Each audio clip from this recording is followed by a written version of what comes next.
Hello my dear students, I welcome you all to watch this channel beta. I hope all of you are happy and healthy. Beta, today we are going to start next topic of our lecture of our syllabus, methods of refining. We are going to discuss this chapter beta, general principles and processes of isolation of elements. हमने methods of refining discuss किए थे, 3 methods discuss किए थे पिछले lecture में हमने बेटा। First हमने डिस्कस किया था distillation, then second liquation, third हमने डिस्कस किया था इलेक्ट्रोलाइटिक रिफाइनिंग।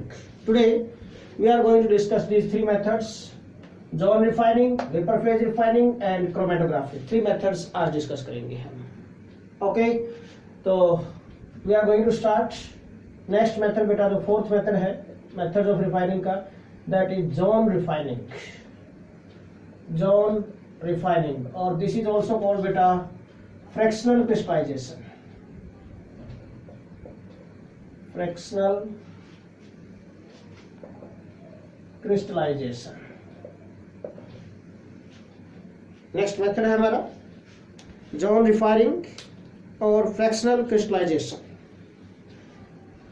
तो what is principle of zone refining? मैंने पहले बताया आपको कि हर एक मेथड का आपको प्रिंसिपल पता होना चाहिए। Okay, first of all principle बेटा। What is principle of this method बेटा? प्रिंसिपल क्या बेटा यहाँ पर कि इम्प्योरिटीज जो होंगी they are more soluble in molten state than in solid state of the metal. इसका मतलब क्या है कि मेटल का मेल्टिंग पॉइंट मोर होगा, इम्प्योरिटीज का मेल्टिंग पॉइंट लेस होगा। ओके, देखिए तो फिर सिंपल सा पता चल रहा है यहाँ से प्रिंसिपल बेटा। The impurities are more soluble in molten state, more soluble in molten state than in solid state of metal। कि मेटल के भाई सॉलिड स्टेट के कंपैरिजन में मोल्टन स्टेट में ज्यादा सोल्युबल होंगी इम्प्योरिटीज। इसका मीनिंग क्या है कि मेल्टिंग पॉइंट ऑफ इम्प्योरिटीज क्या होगा, less as compare to metals. Metals का मेल्टिंग पॉइंट मोर होगा, इम्प्योरिटीज का लेस होगा, इसलिए जल्दी से मेल्ट हो जाएंगे, more soluble in molten state. Simple. Okay, now कैसे होगा इसमें, क्या वर्किंग होगी इस मेथड की? इन दिस मेथड बेटा suppose this is the apparatus or instrument. The impure metal or crude metal is converted in a metal bar. एक metal bar में कन्वर्ट कर देंगे बेटा, उसको हम इम्प्योर मेटल बार होगी। ओके, इम्प्योर मेटल बार में कन्वर्ट करेंगे। This is impure metal bar बेटा। This suppose this is impure metal bar और क्रूड मेटल बार एक रोल टाइप में बना दिया हमने। ओके, इम्प्योर है, इम्प्योर मेटल बार बेटा। This is impure metal bar. This impure metal or crude metal is heated in an inert atmosphere of inert atmosphere. क्यों inert atmosphere में ही क्यों लेंगे बेटा हम? क्योंकि अगर हम इनर्ट एटमॉस्फेयर नहीं लेंगे तो बेटा जो भी रिएक्टिव एसिड होगी सपोज ओपन में आप हीट करना स्टार्ट कर दो, ऑक्सीजन के कांटेक्ट में आएगा, मेटल ऑक्साइड में कन्वर्ट हो जाएगा, पीछे चले जाएंगे वापस, फिर से रिडक्शन करना पड़ेगा, फिर से क्रूड मेटल में आएगा एंड देन फिर रिफाइनिंग करोगे। मीन हम वापस एक स्टेप पीछे चले जाएंगे अगर ये मेटल है जो ऑक्सीजन के कांटेक्ट में आ गया तो। इसलिए नोबल गैस एटमॉस्फेयर में जनरली हीट किया जाता है इसको, inert atmosphere, noble gas atmosphere, noble gas atmosphere. Noble gas atmosphere, noble gases क्या होती हैं? इनर्ट गैसेस होते हैं बेटा। These are inert gases, react नहीं करेंगी, और अगर रिएक्ट नहीं करेंगी तो मेटल हमें प्योर स्टेट में मिल जाएगा। यहाँ पर क्या होगा यहाँ पर? ओके, इनर्ट एटमॉस्फेयर में हीट करेंगे, ये हीट दिस इम्प्योर मेटल बार, इस इम्प्योर मेटल बार को हीट किया जाएगा बेटा with the help of moving electric heater. This is moving electric heater. Okay, circular electric heater होगा ये लेफ्ट टू राइट रोटेट करेगा बेटा इस मेटल बार के ऊपर, और जब मूव करेगा लेफ्ट टू राइट तो व्हाट हैपन, मेटल और इम्प्योरिटीज दोनों को मेल्ट करता हुआ चलेगा जिस भी पोर्शन में जाएगा। But melting point of metal का क्या है, more as compare to impurities, तो जैसे ही मूविंग हीटर है, जो इलेक्ट्रिक हीटर आगे जाएगा, पीछे का पोर्शन टेम्परेचर लेस हो जाएगा, उसका मेटल क्रिस्टलाइज हो जाएगा जल्दी से, but this metal crystallize in small portion, छोटा सा पोर्शन यहाँ पर क्रिस्टलाइज हुआ, फिर ये मूविंग इलेक्ट्रिक हीटर आगे जाएगा, फिर वो पोर्शन क्रिस्टलाइज हो जाएगा, फिर आगे जाएगा, पीछे वाला पोर्शन फिर से क्रिस्टलाइज हो जाएगा। तो this pure metal get crystallize in fraction, so this is also called fractional crystallization. इसकी वजह से इसको फ्रैक्शनल क्रिस्टलाइजेशन बोलते हैं। थोड़े थोड़े पार्ट में क्रिस्टलाइज होता जाएगा, छोटी छोटी फ्रैक्शंस में क्रिस्टलाइज होता जाएगा। Okay, this is moving electric heater, this is moving electric heater बेटा, moving electric heater. Okay, now working में क्या होगा इसमें यहाँ पर, तो बेटा when this electric heater move from left to right, then what happen? It melt impurities as well as metal. But according to principle, you know, impurities are more soluble in the molten state than in solid state. When this electric heater move in forward direction from left to right, then what happen beta? The impurities move with this electric heater in the next portion, in the molten zone. Molten zone में आ जाएंगे impurities with this electric heater, but जो remaining metal होगा it get crystallise. तो this electric heater move again and again from left to right, again and again, mean all the impurities ultimately और finally all the impurities get collect here at the one end of this metal bar. Impurities get collect, सारी की सारी impurities यहां इकट्ठी हो जाएंगी बेटा। Impurities get collect here, okay, यहाँ पर कलेक्ट हो जाएंगे impurities. This portion can, we can cut this portion and can be discarded. Okay, so this portion we can cut this portion beta, we can cut this portion,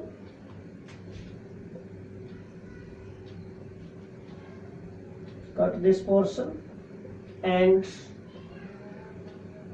can be discarded। इसको discard किया जा सकता है बेटा, फेंक दिया जा सकता है इसको। ओके, सो जो मेटल बार हमें बचा हुआ मिलेगा, रिमेनिंग मेटल बार, ये बचेगा बेटा प्योर मेटल बच जाएगा आपके पास। कैसा बच जाएगा अब ये? Pure metal. This remaining portion, ये जो पोर्शन यहाँ से यहाँ तक बच गया बेटा, ये प्योर मेटल बार बच जाएगा आपके पास। इम्प्यूरिटीज यहाँ पर कलेक्ट हो जाएंगी वन पोर्शन पर। This portion can be, we can cut this and can be discarded. But ये कब होगा? When we repeat this process again and again a large number of times. So due to this process what happens बेटा, we get metals of high purity, high purity के metal मिलेंगे हमें बेटा, which are used to prepare semiconductors। Semiconductor वगैरह बनाने में use होते हैं बेटा, तो वो मेटल्स हमें इससे मिलेंगे। ऐसे मेटल्स को हमें, ऐसे एलिमेंट्स को हम प्यूरिफाई कर सकते हैं। ओके बेटा, तो बाय दिस मेथड बेटा we get elements of high purity, high purity के एलिमेंट्स मिलेंगे बेटा हमें। Okay, generally having impurities in traces, mean थोड़ी सी अमाउंट में मिलेंगे, that is 7 to 10 ppm, 7 to 10 ppm की रेंज में आपको इम्प्यूरिटीज मिलेंगी बेटा। ओके, तो हाई प्योरिटी के मेटल्स मिलेंगे 7 to 10 ppm parts per million, 1 million parts में 7 ppm इम्प्यूरिटीज हो, 10 ppm impurities, I mean very very small amount, traces में हो गई impurities present in traces. Okay, तो generally having impurities in traces mean very small amount में, that is 7 to 10 ppm, इस range में मिलेंगे। तो by this method we can prepare metal elements of high purity. Okay, तो कौन कौन से एलिमेंट्स बेटा यहाँ पर यूज किए जाते हैं? एक और point, these are the elements of high purity are generally used to prepare semiconductors. These are generally used to prepare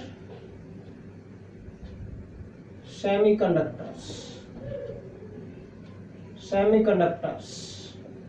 These are the elements which are used to prepare बेटा semiconductor बनाने में use होते हैं। Okay, कौन कौन से हैं भाई? गैलियम है, जर्मेनियम है, यस और no? Gallium, germanium, silicon, silicon, germanium, gallium. Generally हमने 11th क्लास में डिस्कस किया था, इसमें 12th में सॉलिड स्टेट में आता बेटा आपका कि germanium, gallium, silicon, these are the elements which are generally used to prepare semiconductor। Semiconductor बनाने में यूज किए जाते हैं बेटा। so these are the elements, ये एग्जांपल्स हो गए इसके बेटा, which are purified by this method। ये एग्जांपल्स हो गए इसके। पूछ लिया जाए कि कौन से मेटल्स हैं, कौन से एलिमेंट्स हैं which are purified by this method, तो आप बोल सकते हैं silicon, germanium and gallium. these are the elements which are generally purified by this method। बिल्कुल इजी सिंपल मेथड बेटा। Okay, now next method we are going to discuss बेटा vapour phase refining. Second method बेटा vapour phase refining. Next fifth method है जो according to methods of refining, और आज के lecture का सेकंड मेथड है ये vapour phase refining. Vapour phase refining में क्या होगा भाई नेम से पता चल रहा है vapour phase mean gases phase में क्या है, जो एलिमेंट होगा यहाँ पर, जो मेटल होगा वो सुटेबल रिएजेंट के साथ कंबाइन करके वोलेटाइल कंपाउंड बनाएगा। यहाँ पर वेपर फेज में जाएगा मीन वोलेटाइल कंपाउंड बनाएगा। ओके, और जो वो वोलेटाइल कंपाउंड है वो फर्दर डिकम्पोज हो जाएगा, easily gives pure metal. So next is vapour phase refining. Vapour phase refining बेटा, वेपर फेज रिफाइनिंग का क्या प्रिंसिपल होगा? फर्स्ट ऑफ ऑल तो हमें प्रिंसिपल ही डिस्कस करना पड़ेगा बेटा यहाँ पर। ओके, तो what is principle of this method बता देता हूँ, थोड़ा आइडिया देता हूँ ताकि समझ में आ जाए। जो भी इम्प्योर मेटल होगा, फ्लूइड मेटल होगा, फर्स्ट ऑफ ऑल हम सुटेबल रिएजेंट के साथ हीट करेंगे उसको at lower temperature. It convert in a volatile compound. This volatile compound further heated at higher temperature. उसी वोलेटाइल कंपाउंड को जो इंटरमीडिएट बनेगा उसको फर्दर हीट करेंगे at higher temperature. It decompose हो जाएगा। इट डिकम्पोजेस एंड गिव्स क्या देगा बेटा? Pure metal. Impurities mix with the gases, gases के साथ मिक्स हो जाएंगी, सेपरेट हो जाएंगी। इम्प्योरिटी जो गैसेस कंपाउंड प्रोड्यूस होंगे, साइड प्रोडक्ट, साइड कंपाउंड्स, जो साइड प्रोडक्ट्स प्रोड्यूस होंगे यहाँ पर गैसेस फॉर्म में। ओके, तो इम्प्योरिटीज इनके साथ मिक्स होकर सेपरेट हो जाएंगे, बट हमें प्योर मेटल मिलेगा। अंडरस्टैंड क्या पॉइंट? तो क्या होगा प्रिंसिपल? द क्रूड मेटल और impure metal is heated with a suitable reagent,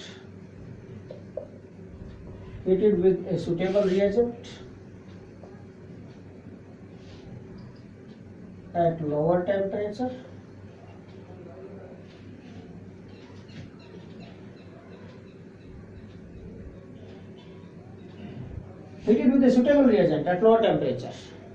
lower temperature पर हीट करेंगे सुटेबल रिएजेंट के साथ। तो क्या होगा? जैसे ही इस क्रूड मेटल को हम इस रिएजेंट के साथ हीट करेंगे बेटा, ये उसी टाइम पर वोलेटाइल कंपाउंड में कन्वर्ट हो जाएगा, which converts it into a volatile compound।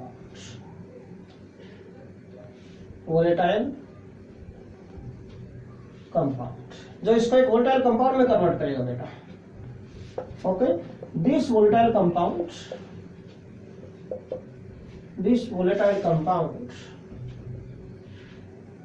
is further heated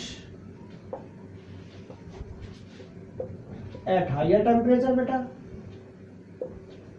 at higher temperature। Heat करेंगे हायर टेम्परेचर पर तो क्या होगा? डिकम्पोज हो जाएगा। Get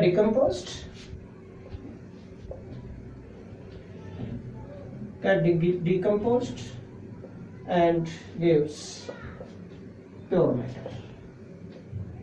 और हमें प्योर मेटल मिलेगा बेटा। डिकम्पोज हो जाएगा and it gives pure metal. Okay, heated at higher temperature, get decomposed and gives pure metal देगा बेटा हमें। ओके, तो ये प्रिंसिपल है, यही इसका वर्किंग है, इसी टाइप से हम वर्किंग रहेगी इसके बेटा। ओके, नाउ तो दिस वेपर फेज रिफाइनिंग है बेटा, this is further divided in two processes. दो प्रोसेसेस में इसको डिवाइड किया गया है बेटा, ठीक है। फर्स्ट इज हम यहाँ पर डिस्कस करेंगे मोन प्रोसेस एंड सेकंड होगा वेन आर्किल मेथड। तो इसका जनरल थोड़ा सा इंट्रोड्यूस कर देता हूँ with the help of general reaction बेटा। क्या कि कोई भी क्रूड मेटल होगा, any crude metal, that is इस प्रिंसिपल को मैं एक्सप्लेन कर रहा हूँ। क्रूड मेटल मीन जो प्योर मेटल है, इसको हीट करेंगे with suitable reagent, suitable reagent के साथ हीट करेंगे eight lower temperature, eight lower temperature. Okay, then क्या होगा बेटा, it convert in volatile compound. Volatile compound gases form में मिलेगा यहाँ पर आपको। ओके, गैसेस फॉर्म में ही होगा, in gases form. It decomposed, heated at higher temperature बेटा, it is heated at higher temperature। इसको हायर टेम्परेचर पे हीट करेंगे, ये डिकम्पोज हो जाएगा, gives pure metal plus impurities.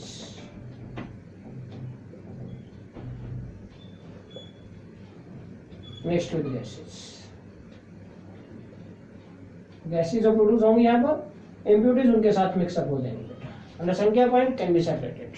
So this is general flow chart for this method. Okay, now मैं आपको भी बोल रहा था कि बेटा this method is divided in two processes. But एक और पॉइंट, प्रोसेसेस पर जाने से पहले कंडीशन आपको पता होनी चाहिए कि क्या कंडीशन होंगी, कौन से एलिमेंट वेपर फेज रिफाइनिंग के थ्रू हम रिफाइन कर सकते हैं, क्या कंडीशंस होगी, क्या रिक्वायरमेंट्स होंगी for vapour phase refining. Okay, तो रिक्वायरमेंट्स और conditions for vapour phase refining बेटा। तो requirements, what are the requirements, पहले रिक्वायरमेंट्स डिस्कस करते हैं, उसके बाद हम दोनों प्रोसेस डिस्कस करेंगे इसके बेटा। Requirements of vapour phase refining, requirements.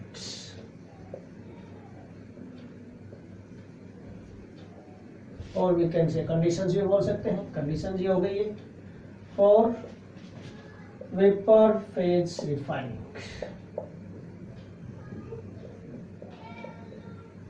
और वेपर फेज रिफाइनिंग क्या कंडीशंस होंगी, क्या रिक्वायरमेंट्स होंगी, ये हमें डिस्कस करना है। What are the requirements.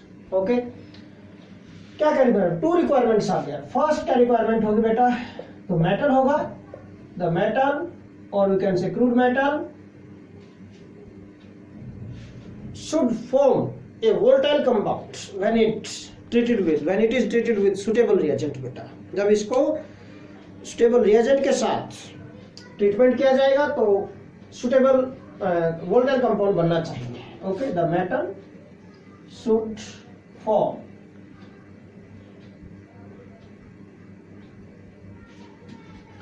a volatile compound, should form a volatile compound with suitable reagent। जो भी suitable reagent हम यूज करेंगे उसके साथ एक volatile compound बनाना जरूरी है, इसमें कन्वर्ट होना चाहिए। सेकंड, जो volatile compound है बेटा, it should decompose easily, क्योंकि अगर इजीली डिकम्पोज ही नहीं होगा तो फिर मेटल कैसे सेपरेट होगा, प्योर मेटल कैसे सेपरेट होगा। ओके, क्यों, और अगर ये इजीली डिकम्पोज नहीं होगा, सेपरेट नहीं होगा, इसका मतलब recovery of pure metal easy नहीं रहेगी। ओके, इसलिए क्या बोल रहा हूं मैं यहाँ पर कि दिस जो वोलेटाइल कंपाउंड है, it should decompose easily so that recovery of pure metal becomes easy. Okay, this volatile compounds should decompose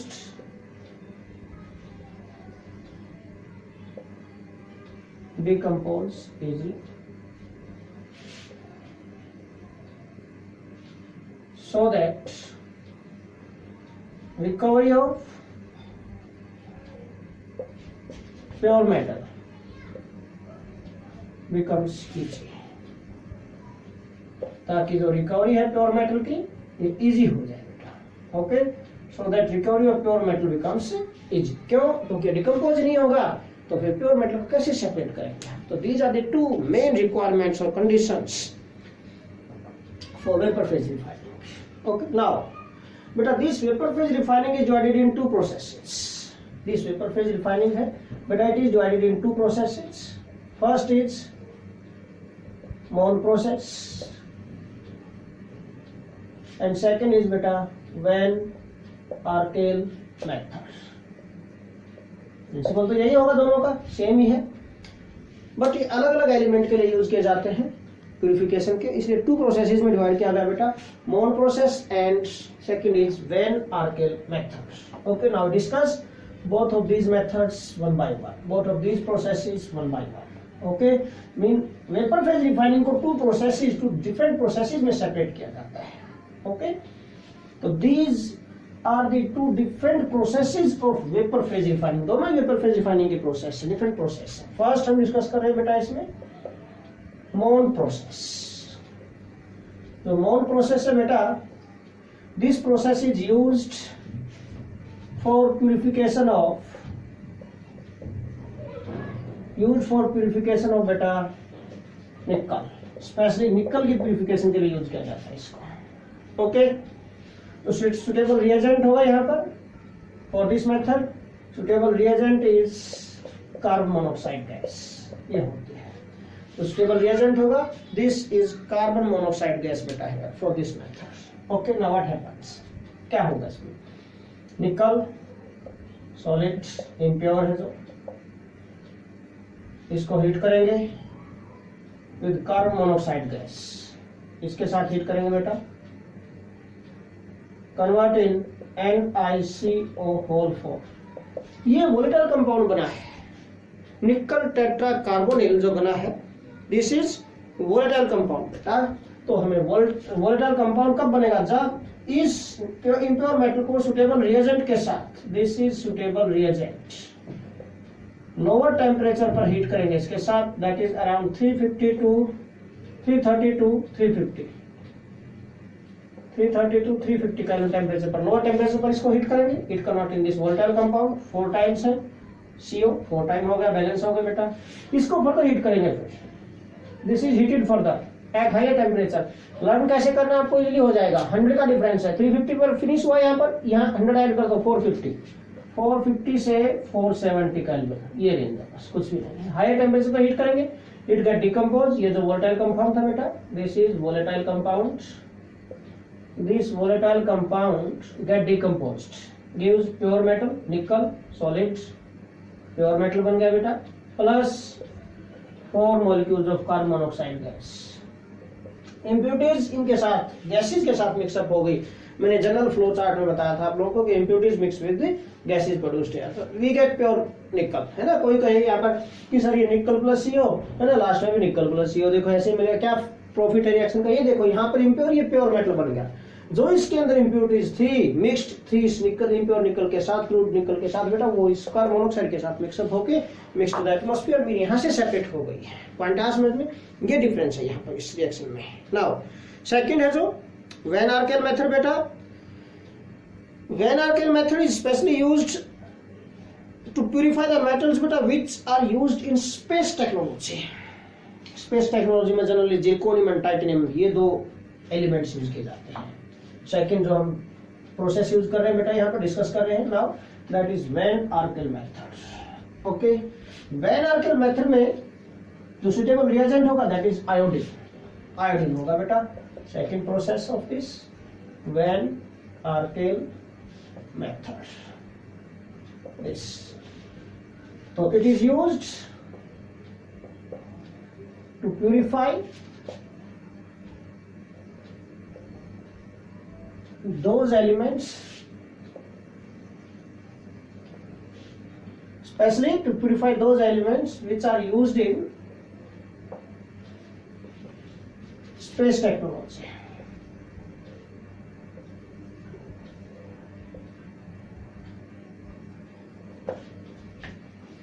Okay beta, to purify those elements beta which are used in space technology, space technology में use किए जाएंगे. Okay, और एक और point बेटा, space technology में हमेशा वो एलिमेंट यूज किए जाते हैं which are ultra pure in nature. Ultra pure mean impurities तो ना के बराबर है ही नहीं उनमें impurities. Okay, and this method है जो प्रोड्यूस, दिस मेथड बेटा produce elements of high purity or produce ultra pure elements. Ultra pure elements और अल्ट्रा प्योर मेटल्स, हम ये बोल सकते हैं अल्ट्रा प्योर एलिमेंट्स बोल सकते हैं या अल्ट्रा प्योर मेटल्स बोल सकते हैं. Okay, so this method gives और we can say produce, gives दे सकते हैं, गिव्स अल्ट्रा प्योर मेटल्स और we can say ultra pure elements. Okay, zirconium and titanium क्या है, मेटल्स ही है. ओके बेटा, so we can write metals also. Element लिखो नो प्रॉब्लम, मेटल्स लिखो तो भी ठीक है, दोनों ठीक है. ओके, नाउ इसमें देखो भाई फिर क्या होगा. सुटेबल रिएजेंट क्या है यहाँ पर, मैंने अभी थोड़ी देर पहले बोला आयोडीन है बेटा. कौन कौन से एलिमेंट के लिए यूज किया जाएगा, zirconium and titanium. These are the elements which are used in space technology. Ultra pure elements produce करेंगे. These are impure metals, impure लिए हमने. ट्रीटेड विद आयोडीन, आयोडीन के साथ रिएक्शन करेंगे बेटा, गैसेस फॉर्म में होगी. ओके, व्हाट हैपेंस बेटा, गैसेस फॉर्म में तो जिरकोनियम टेट्राआयोडाइड बनेगा. टेट्राआयोडाइड मीन 4 आयोडीन तो 2I2. यहाँ पर भी टाइटेनियम टेट्राआयोडाइड बनेगा बेटा. ओके, लोअर टेम्परेचर पर हीट करेंगे, ZrI4 गैसेस फॉर्म में, यहाँ पर TiI4 गैसेस फॉर्म में. जिरकोनियम टेट्राआयोडाइड एंड बेटा सेकंड इज जो बनेगा यहाँ पर टाइटेनियम टेट्राआयोडाइड. ओके, लोअर टेम्परेचर पर हीट करेंगे 870 Kelvin and this is at about 523 Kelvin. Lower temperature पर हीट किया है इनको. ओके, वोलेटाइल कंपाउंड बन गया बेटा. दीज आर वोलेटाइल कंपाउंड्स, ये वोलेटाइल कंपाउंड्स आ गए. These are the volatile compounds. Okay, POUNDS, these are the volatile compounds बेटा. Now ये जो volatile compounds है, these are further heated at higher temperature. 870 से 2075 केल्विन के अराउंड जाएंगे हम टेम्परेचर, हाई टेम्परेचर पर हीट करेंगे. ओके, और यहाँ पर 523 से बेटा 1700 केल्विन पर जाएगा टेम्परेचर जो होगा. These are necessary and sufficient conditions. Conditions are necessary and sufficient, आपको लर्न करनी है. डिकम्पोज हो जाएगा ये volatile compound, gives pure metal zirconium solid, और यहाँ से टाइटेनियम मिलेगा बेटा आपको solid, plus iodine gases form में निकल जाएगा I2 गैस. इंप्योरिटीज इसके साथ मिक्सअप हो जाएंगे 2I2 गैस, गैसेस फॉर्म में. अंडरस्टैंड क्या point. These are the pure metals और we can say ultra pure metals produce होंगे बेटा यहाँ पर, zirconium and titanium. So this is all about this बेटा Van Arkel methods. Van Arkel method था बेटा ये. तो these are the two processes of बेटा वेपर फेज रिफाइनिंग. अच्छी तरह आपको लर्न करना है इसको. नेक्स्ट मेथड जो हम डिस्कस करेंगे बेटा यहाँ पर, that is chromatography. What do mean by chromatography बेटा, क्या होता है chromatography. This is a technique, physical technique. अभी तक हम ये केमिकल टेक्निक डिस्कस करते आए थे. Okay, but chromatography this is a physical technique. Chromatography chroma word से बनी है. Chroma mean colour. Okay, initially तो बेटा ये कलर सब्सटेंसेस को सेपरेट करने के लिए यूज किया जाता था ये मेथड, बट बाद में कलरलेस मिसिबल सब्सटेंसेस हैं मिक्सर में, तो उनको भी सेपरेट करने में यूज कर सकते हैं. सेपरेट करना है हमें यहाँ पर इम्प्योरिटीज को, मीन प्यूरिफिकेशन में भी इसको यूज कर ही लेते हैं. ओके बेटा, तो 6 मेथड जो हम डिस्कस करने जा रहे हैं that is chromatography. What do mean by chromatography. Chromatography मैं अभी थोड़ी देर पहले बोल रहा था बेटा, ये फिजिकल टेक्निक है.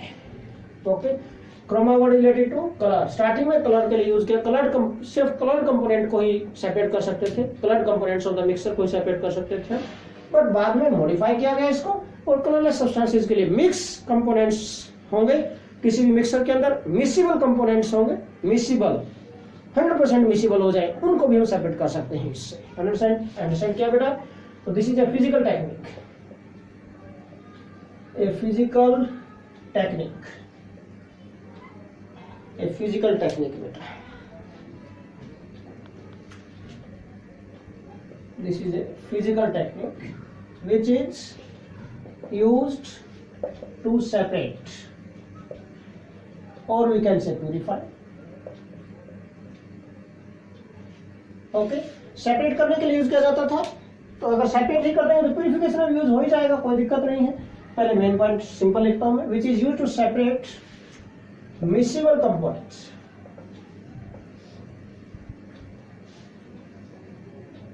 मिसिबल कंपोनेंट्स कौन से हैं? कलर्ड और कलरलेस, कोई भी हो चाहे, कलर्ड और कलरलेस, कैसे भी components, which is use to separate miscible components of a mixer, of a mixer. Mixer के जो मिसिबल कंपोनेंट्स हैं, कंप्लीटली मिसिबल जो कंपोनेंट्स हैं, उनको सेपरेट करने के लिए यूज किया जाता है। इसको अगर सेपरेट ही कर देंगे हम कंपोनेंट्स को, एक कंपोनेंट को दूसरे, तो इसका मतलब प्यूरिफिकेशन के लिए यूज कर सकते हैं। सो this is also use for purification also, इसलिए इसको प्यूरिफिकेशन के लिए यूज कर सकते हैं। तो क्या प्रिंसिपल होगा? What is principle of this chromatography? बेटा क्रोमेटोग्राफी है जो इट जनरली वर्क अपॉन, बेटा it this method depend upon or depends upon beta this adsorption, adsorption पर डिपेंड करता है। क्या कि different components of a mixture adsorb to different extents on the adsorbent. This is the main principle of this chromatography beta. Okay, the different components, principle क्या होगा? The different components of a mixture are adsorbed to different extents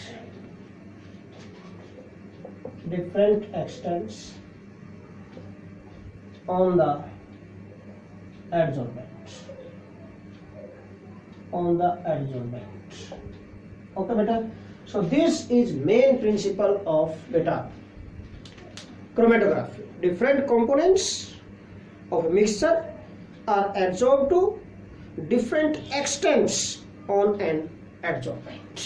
Okay, कोई भी जो adsorbent होगा उसके surface पर different extent से adsorb होंगे। Okay, on the adsorbent या on an adsorbent. Now, तो भी जो chromatography है, generally it consists of beta two phases. Chromatography phases, how many phases are there? It consists of beta two phases in chromatography. There are two phases beta. First is stationary phase. Chromatography generally consists of two phases beta, and second is beta mobile phase. First is stationary phase. Stationary mean fix, mean ये movable नहीं है, non movable phase होगा, fix होगा एक ही जगह पर बेटा। Okay, तो क्या हो सकता है जो स्टेशनरी फेज है? क्या हो सकता है बेटा? बेटा it may be either A solid like alumina, silica gel, solid हो सकता है। It may be either A solid like alumina. Alumina क्या होता है? एल्यूमिनियम ऑक्साइड बेटा, एल्यूमिनियम और सिलिका जेल, सिलिका होती है SiO2। ओके, एल्यूमिना और सिलिका जेल ये सॉलिड फेज में आ गए, सॉलिड हो सकता है। और बेटा tightly bound liquid on a solid spot, pure solid हो सकता है, या फिर और a tightly bound liquid on a solid spot or solid phase, on a solid phase. Okay, tightly bound liquid हो सकता है बेटा। ओके, टाइटली बाउंड लिक्विड होगा on a solid spot. Solid spot क्या हो सकता है बेटा? जैसे पेपर क्रोमेटोग्राफी होती है, पेपर क्रोमेटोग्राफी में पेपर होगा in which liquid water is held by the solid cellulose. Paper में जनरली सेलुलोज होता है बेटा। ओके, तो क्या हो सकता है सॉलिड स्पॉट में? Liquid on a solid spot. Okay, तो क्या बोल सकते हैं यहाँ पर? सच एज पेपर होगा solid spot, paper in which liquid get absorbed over the surface of the paper with the help of solid cellulose. Okay, तो such as a paper, बेटा एग्जांपल दे सकता हूं यहाँ पर मैं, such as a paper in which liquid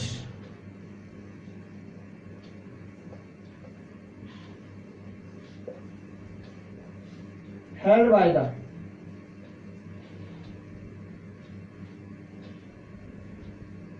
liquid क्या हो सकता है, वाटर ले सकते हैं, in which water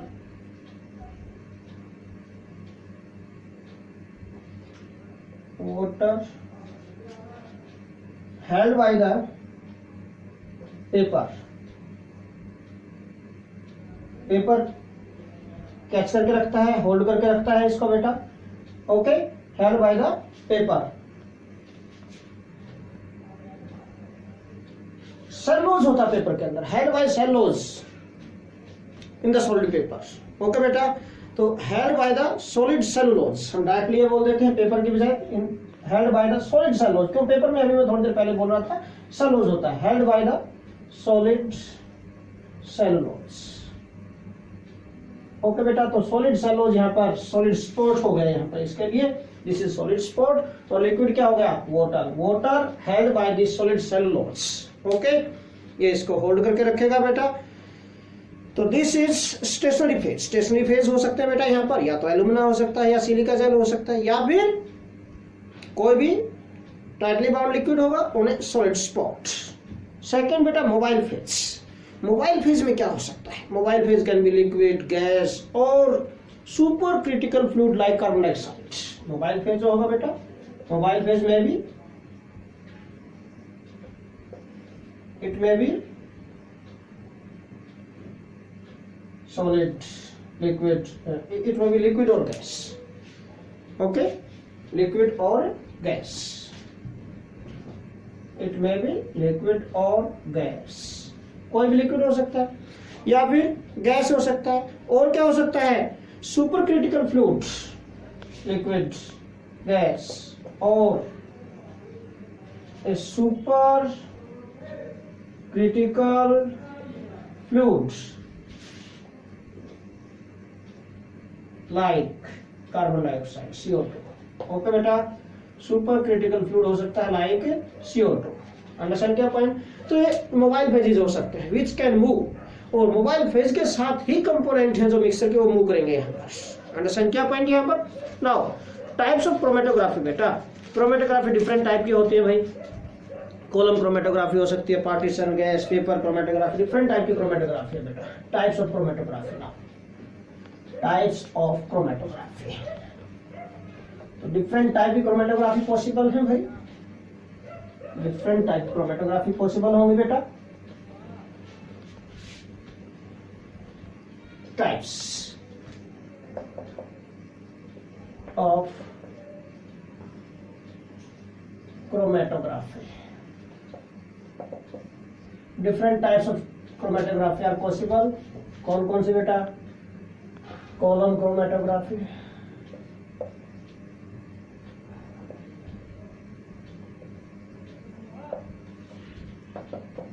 vapour chromatography, gas chromatography, partition chromatography. Mean different type की क्रोमेटोग्राफी पॉसिबल होती है बेटा. ओके, तो so many types of chromatography are possible, and most simplest और वाइडली यूज्ड जो टेक्निक है इन सभी में से, that is column chromatography. Okay बेटा, तो जो कॉलम क्रोमेटोग्राफी है, this is simplest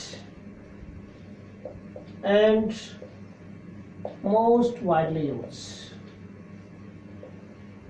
technique.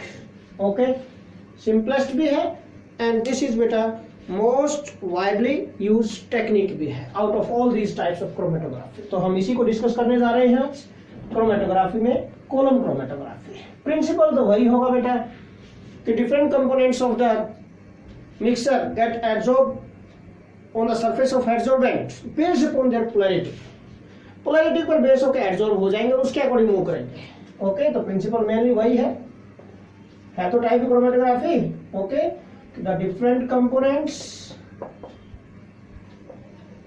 components of a mixture are adsorbed to different extents on the surface of adsorbent,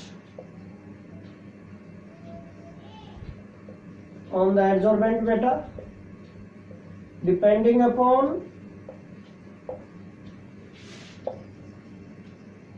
their polarity factor main रहेगा।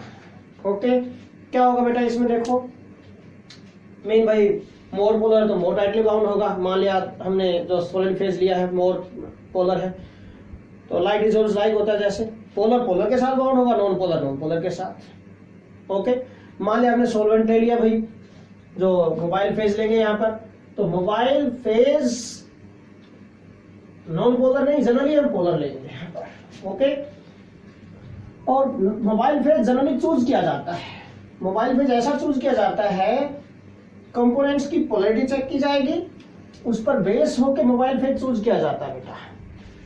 एक सिंगल सब्सटेंस भी ले सकते हैं मोबाइल फेज है, मिक्सचर ऑफ डिफरेंट सब्सटेंसेस भी हम ले सकते हैं, बेस्ट इल्यूटेड पॉसिबिलिटी हो, बेस्ट इल्यूशन हो कंपोनेंट्स का। ओके, तो इस टाइप से मोबाइल फेज चूज किया जाता है, हिट एंड ट्रायल मेथड होता है मोबाइल फेज चूज करने के लिए। ओके, हाँ जी, तो कॉलम क्रोमेटोग्राफी में क्या होगा, देखो एक कॉलम होता है, लॉन्ग कॉलम होगा बेटा, ये दिस, इन दिस कॉलम बेटा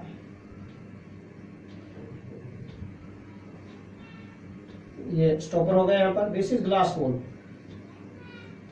ये ग्लास वूल डाल देंगे यहाँ पर हम, दिस इज ग्लास वूल बेटा। Okay, now here first of all we fill beta this stationary phase, first of all we fill beta this stationary phase,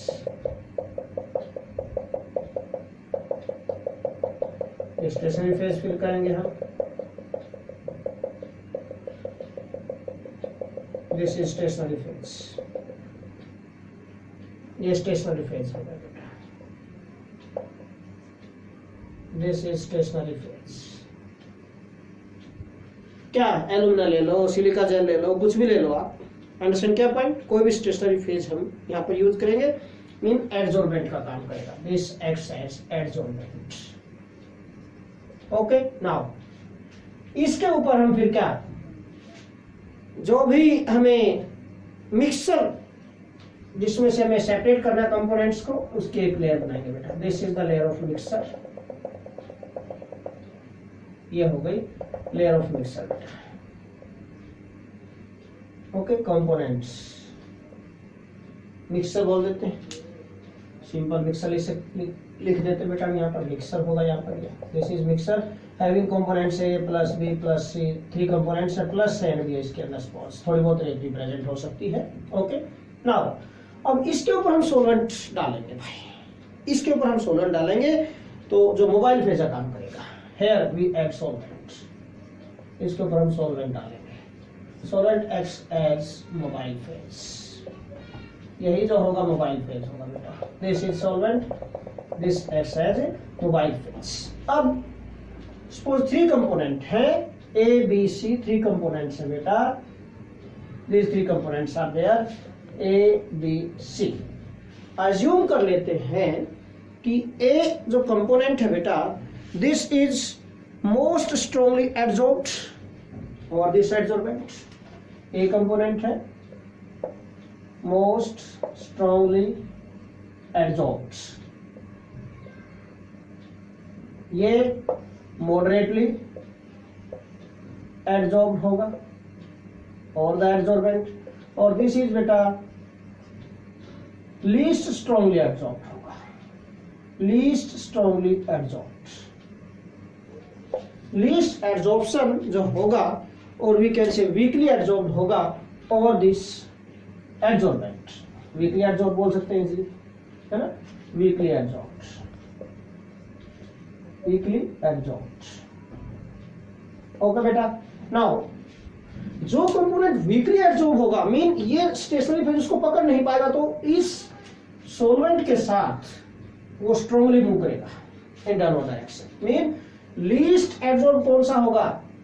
C component. तो C component eluted होगा first of all. Out of all these components, component C is eluted first of all बेटा। Okay, तो component C जो होगा it travel fastest down the column, okay, and eluted first of all. ठीक है, तो सबसे पहले क्या आएगा इसके अंदर, यहां पर दिस इज यहाँ पर first of all we elute this component C is eluted first of all बेटा in this. First of all क्या आएगा? So component C is eluted और मूव फास्टेस्ट। अंडरस्टैंड क्या point? Travel fastest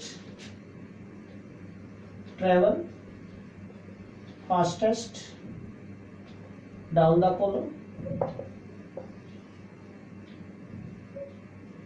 and eluted first of all।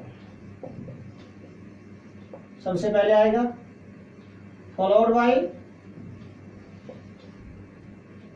B and then A। Least मतलब सबसे last में कौन सा कंपोनेंट आएगा? A। सबसे पहले कंपोनेंट C आएगा, उसके बाद कंपोनेंट B आएगा, उसके बाद कंपोनेंट A आएगा। अंडरस्टैंड क्या पॉइंट? इस in this way we can separate all these components. पहले C आएगा कंपोनेंट, फिर उससे ज्यादा एड्जॉर्ब कौन, स्ट्रांगली एड्जॉर्ब कौन सा होगा? B, तो उसकी स्पीड कम होगी। स्ट्रांगली एड्जॉर्ब जो कौन सा होगा दैट इज A कंपोनेंट, ये सबसे बाद में आएगा। अंडरस्टैंड क्या पॉइंट? तो in this way we can separate different components of the mixture, चाहे मिसिबल ही हो वो आपस में एक दूसरे के साथ, कलर हो कलरलेस हो, किसी भी टाइप के हो, हम सेपरेट कर सकते हैं उन कंपोनेंट्स को। ओके बेटा, तो अब एग्जांपल बता देता हूं भाई, क्या एग्जांपल्स होंगे? जनरली लैंथेनॉइड्स, क्या एग्जांपल्स हो सकते हैं बेटा इसके? तो लैंथेनॉइड्स हैं जो बेटा, लैंथेनॉइड्स में साइज में बहुत ज्यादा वेरिएशन नहीं होता है। ओके, तो उनकी प्रॉपर्टीज सिमिलर होती हैं। सिमिलर केमिकल प्रॉपर्टीज होने की वजह से by different chemical methods we cannot separate easily, we cannot separate these lanthanoids easily from each other, okay, from one another। तो उसके लिए chromatography is the best technique. क्यों? फिजिकल टेक्निक है और पोलैरिटी पर डिपेंड करेगा, तो एड्जॉर्प्शन पर डिपेंड करेगा। जैसे जैसे वेरिएशन होगा, थोड़ा बहुत भी वेरिएशन होगा एड्जॉर्प्शन में और this adsorption of the components और दिस एड्जॉर्बेंट, उसी वे से हम इसको सेपरेट भी करते जाएंगे। जो लीस्ट एड्जॉर्ब होगा, वीकली एड्जॉर्ब होगा, वो सबसे पहले आएगा और जो स्ट्रांगली एड्जॉर्ब होगा वो सबसे बाद में आएगा। तो lanthanoids can be purified bye this method. Okay बेटा, बाय दिस मेथड। तो जनरली लैंथेनॉइड्स इसी मेथड से हम प्यूरिफाई करते हैं बेटा। सो this is all about today's lecture. Again, I want to tell you better, like, subscribe and share this channel and also give your comments. Thanks a lot better.